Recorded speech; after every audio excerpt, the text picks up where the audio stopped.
madaxweynaha Soomaaliya Maxamed Cabdullaahi Farmaajo ayaa aqbalay istiqaalada uu soo gudbiyay agaasimaha hay'adda nabad sugidda iyo sirdoonka qaranka Fahad Yaasiin Xaaji Daahir. madaxweynaha Soomaaliya Maxamed Cabdullaahi Farmaajo ayaa u magacaabay gaashaanle sare Yaasiin Cabdullaahi Maxamuud oo haatan taliyaha nabad sugidda ee gobolka Banaadir in uu isagu si kumeel gaar u hogaamiyo hay'adda nabad sugidda iyo sirdoonka qaranka inta laga soo magacaabayo taliye cusub oo ku yimaada hab waafaqsan sharciga iyo dastuurka kumeel gaarka ee dalka. madaxweyne Maxamed Cabdullaahi Farmaajo ayaa u magacaabay Cabdisaciid Muuse Cali in uu noqdo agaasimaha guud ee madaxtooyada qaranka, waxa uuna ku ammaanay shaqada hufan ee uu u soo qabtay taabagelinta siyaasadda iyo amniga qaranka. Maxamed Cabdullaahi Farmaajo madaxweynaha Soomaaliya ayaa sidoo kale agaasimihii hore ee hay'adda NISA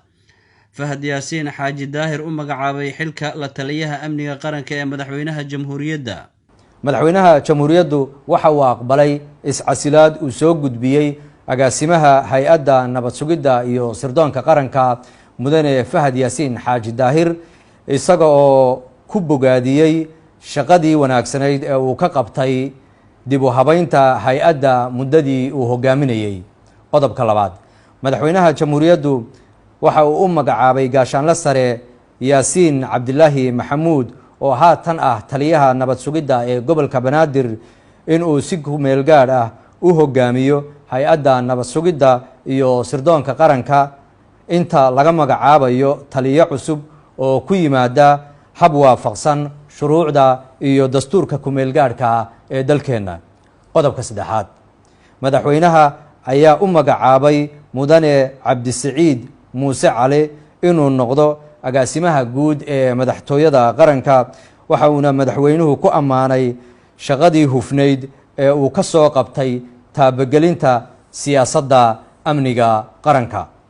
qodobka afraad, madaxweynaha ayaa sidoo kale u magacaabay